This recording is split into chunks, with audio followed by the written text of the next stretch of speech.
நவகிரகங்கள் எந்தெந்த நிலையில இருக்குது, அது எந்த மாதிரியான பலன்களை கொடுக்கறதுன்றத நாம ஒவ்வொரு மாதமும் பார்த்துட்டு வரோம். அந்த வகையில ஜூலை மாதத்துக்கு எந்த ராசிக்கு என்ன பலன்கள் என்பதை பார்க்கலாம் வாங்க. ரிஷப ராசினருக்கு இந்த ஜூலை மாத ராசி பலன் எப்படி இருக்க போகுதுன்னா, அதாவது உங்க ராசிக்குள்ளே செவ்வாய் நுழைகிறாருங்க. அவர் தான் உங்களுக்கு 12க்கும் 7க்கும் அதிபதியான செவ்வாய் உங்க ராசிக்குள்ள இருக்கிறாரு. தைரிய வீரிய ஸ்தானம் ரொம்பவே நல்லா இருக்குது. கொஞ்சம் கோபம் அதிகமாவே ஏற்படும். அதே மாதிரி உங்களுக்கு 2ஆம் இடத்துல பாத்தீங்கன்னா சூரியன் புதன், அந்த இடத்துல புதன் வக்ரம் பெற்ற ஆட்சியில இருக்கிறாரு. அப்போ சூரியனோட அமைப்பும் புதனோட அமைப்பும் பாத்தீங்கன்னா உங்களுக்கு ஏதோ ஒரு இடத்துல துணையாவும் சப்போர்ட்டிவாவும், அதே மாதிரி உங்களுடைய பேச்சு அதிகாரத்தை அதிக முக்கியத்துவம் கொடுக்கறதாவும் இருக்குது. இதுல ஒரே ஒரு விஷயம் என்னன்னா, உங்க ராசி அதிபதி சுக்கிரன் உங்களுக்கு 4ஆம் இடத்துல கேதுவோட, அதாவது நிழல் கிரகமான கேதுவோட இணைவு பெற்றிருக்கிறதுனால அந்த இடத்துல தாங்க உங்களுக்கு வீக்னஸ் பாயிண்ட். அப்போ நீங்களே உங்களை வீக்கா இருக்கிற மாதிரி ஃபீல் பண்றீங்க. இதுல செவ்வாய் உங்களுடைய ராசியிலே இருக்கிறதுனால உங்களுக்கு கோபம் அதிகமா வருது. சூரியன் புதன் உங்களுக்கு 2ஆம் இடத்துல இருக்கிறதுனால வார்த்தைகள் அதிகமா விடுவீங்க. சூரியன் உங்களுக்கு பாத்தீங்கன்னா புதன் வக்ரமாகி ஆட்சி பெற்றிருக்கிறதுனால பாத்தீங்கன்னா ரொம்ப ஸ்மார்ட்டா பேசதான் நினைச்சு நிறைய வார்த்தைகளை விட்டுருவீங்க. கோபத்துல வார்த்தைகள் அதிகமா விடுவீங்க. நீங்க வீக்னஸா இருக்கீங்க. இது எல்லாமே உங்களுக்கு என்ன பண்ணுது பாத்தீங்களா? எங்கேயோ உங்களை டிராப்பிங் மூட்ல எடுத்துட்டு போற மாதிரி இருக்கு பாத்தீங்களா? சோ யார்கிட்டயும் வார்த்தைகளை விடாதீங்க. முக்கியமா கோபமா இருக்கும் போது யாரையும் சந்திக்காதீங்க, அது பெட்டரா இருக்கும். அதே மாதிரி பாத்தீங்கன்னா உங்களுக்கு குடும்பஸ்தானத்துல சூரியன் புதன் இணைவு இருக்கு. அந்த இடத்துல புதன் வக்ரம் பெற்று ஆட்சி பெற்று இருக்கு. அப்போ உங்களுக்கு எப்படி இருக்கும்னா ஆன் அண்ட் ஆஃபா இருக்கும் குடும்ப விஷயங்கள். குடும்ப விஷயத்துல பாத்தீங்கன்னா ஒரு முறை ரொம்ப சுமூகமா இருக்கிற மாதிரி இருக்கும், ஒரு முறை பாத்தீங்கன்னா கொஞ்சம் பிரச்சனைகள் இருக்கும். புதன் மாதம் முழுக்கவே உங்களுக்கு 2ஆம் இடத்துல இருக்கிறாரு. ஆனா சூரியன் ஜூலை 15க்கு அப்புறம் பாத்தீங்கன்னா உங்களுக்கு 3ஆம் இடமான குருவோட இணைவு பெற்றுறாரு. அதனால வார்த்தைகள் விடும்போது கவனமா இருந்துக்கோங்க. முக்கியமா உங்களுக்கு ஜாப் இது எப்படி இருக்கும்னா, அதாவது உங்களுக்கு 10க்கு அதிபதி சனிதான். அவர் உங்களுக்கு 11ஆம் இடத்துல லாபஸ்தானத்துல இருக்கிறாரு. அங்க குரு பார்வையும் விழுது. ஆக ஏற்கனவே ஒரு ஜாப்ல இருக்கீங்க அப்படின்னும் போது அந்த ஜாபை தக்க வச்சுக்கோங்க. அது ரொம்பவே பெட்டரா இருக்கும். அது உங்களுக்கு வரக்கூடிய அந்த லாபங்களும் அந்த அதிர்ஷ்டமும் புது வாய்ப்புகளும் அந்த வேலையில இருக்கக்கூடிய பாராட்டு மரியாதைகள் அதெல்லாம் ஓரளவுக்கு உங்களுக்கு தொடர்ந்து ஜூலை மாசத்துல கிடைச்சிடும். ஆனா புது முயற்சிகள் ஏதாவது எடுக்கிறீங்க அப்படின்னா இந்த மாதத்தை தவிர்த்துக்கோங்க. ஏன்னா நாமளே ஸ்ட்ராங்கா இல்லைல்ல, நாமளே நிழல் கிரகத்தோட ஒரு சர்ப கிரகத்தோட இணைவு பெற்று நம்ம ஒளி மங்கி இருக்கிறோம். நம்மளுடைய பேச்சு எடுபடாது. நம்மளுடைய வார்த்தைகளையோ இல்ல நம்மளுடைய ஐடியாஸையோ மத்தவங்க புரிஞ்சுக்கிறாங்களா இல்லையான்னு அந்த செல்ஃப் கான்பிடன்ஸ் நம்ம கிட்ட குறைஞ்சிருக்கும். செல்ஃப் கான்பிடன்ஸ் இருக்காது. சோ புது முயற்சிகள் எடுக்க வேண்டாம். முக்கியமா ஜாப் புதுசா நீங்க தேடுறீங்கன்னும் போது இந்த ஒரு மாதத்தை தவிர்த்துக்கிறது நல்லது.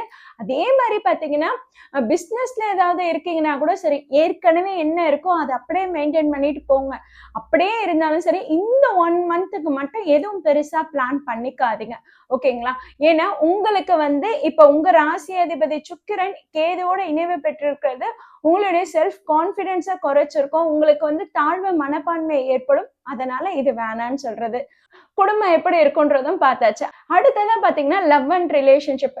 இப்ப லவ் அண்ட் ரிலேஷன்ஷிப் எப்படி இருக்கும்னா, உங்களுக்கு ரிலேஷன்ஷிப்ல இருக்கிற இன்ட்ரெஸ்ட் குறையும். அவங்க பேச வர்றது தவறான புரிதல்ல உங்களுக்கு சண்டையாவும் உங்களுக்கு அது ஒரு மிஸ் அண்டர்ஸ்டாண்டிங்ல போகும். பிரிவு வரைக்கும் போகலாம். கொஞ்சம் கேர்ஃபுல்லா இருந்துக்கோங்க. ஏன்னா உங்க மேல ஏதாவது பிரச்சனைக்குரியதா உங்க மேல தப்பு இருக்கிற மாதிரி ஏதாவது வார்த்தைகள் விட்டுறது அந்த மாதிரியான காலகட்டமா இந்த ஜூலை மாதம் இருக்கு.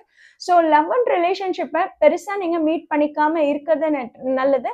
அதே மாதிரி பாத்தீங்கன்னா உங்களுக்கு மேரேஜுக்காக பார்த்துட்டு இருக்காங்கன்னா எஸ் பார்க்க ஆரம்பிக்கலாம். நீங்க தொடர்ந்து பாக்குறது நீங்க பார்த்துட்டு வரலாம். என்ன உங்களுக்கு பொண்ணு ஏதாவது அமையணும், மாப்பிள்ளையா பொண்ணை தேடுறீங்கன்னா உங்களுக்கு பிடிச்ச மாதிரி அமையாது. அது ஒண்ணுதான் கண்டி தொடர்ந்து பார்த்துட்டே இருங்க. இந்த 1 மந்த் ஆடி மாசமும் வருது, அது ஸ்கிப் ஆயிடும்.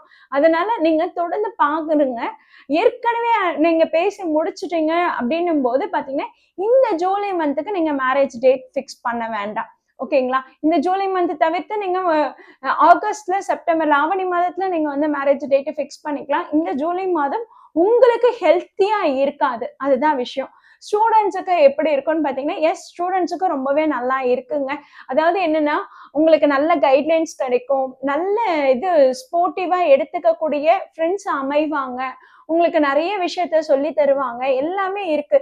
ஆனா நீங்க தான் பதட்டம் அடைவீங்க. எல்லாரோட சப்போர்ட் இருக்கும். ஆனா உங்களுக்கு தான் அந்த தாழ்வு மனப்பான்மை ஏற்படும். அதனால ரொம்ப குழப்பிக்காதீங்க. ரிலாக்ஸா இருங்க. மெடிடேஷன் பண்ணுங்க. ரிஷப ராசினர் வந்து எப்பவுமே ரொம்ப ஜாலியா இருக்கக்கூடிய பெர்சன் தான். ஆனா இந்த 1 மந்த் பார்த்தீங்கன்னா, கோவமும், டென்ஷனும் ரொம்ப அதிகமா இருக்கும். ஃபர்ஸ்ட் விஷயம், உங்க ராசிக்குள்ளே செவ்வாய் இருக்கிறாரு. ஒரு தைரியத்தையும், துணிச்சலையும் குடுத்துடுறாரு.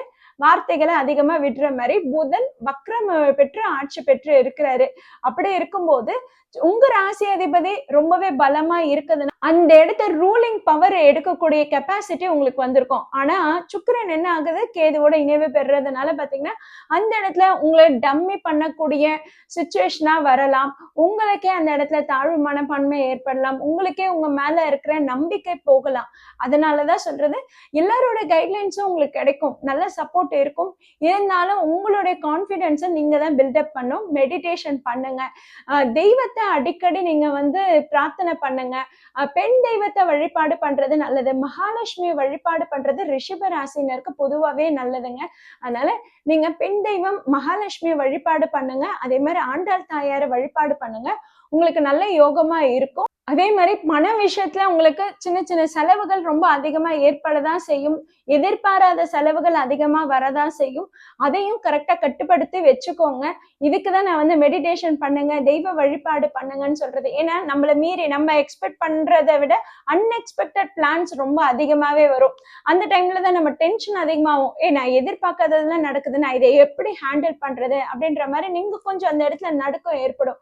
உங்களுக்கு அந்த தடுமாற்றம் ஏற்படும். அதனால தெய்வ வழிபாடு உங்களுக்கு துணையா இருக்கும். கண்டிப்பா நீங்க மகாலட்சுமி தாயார வழிபாடு பண்ணுங்க.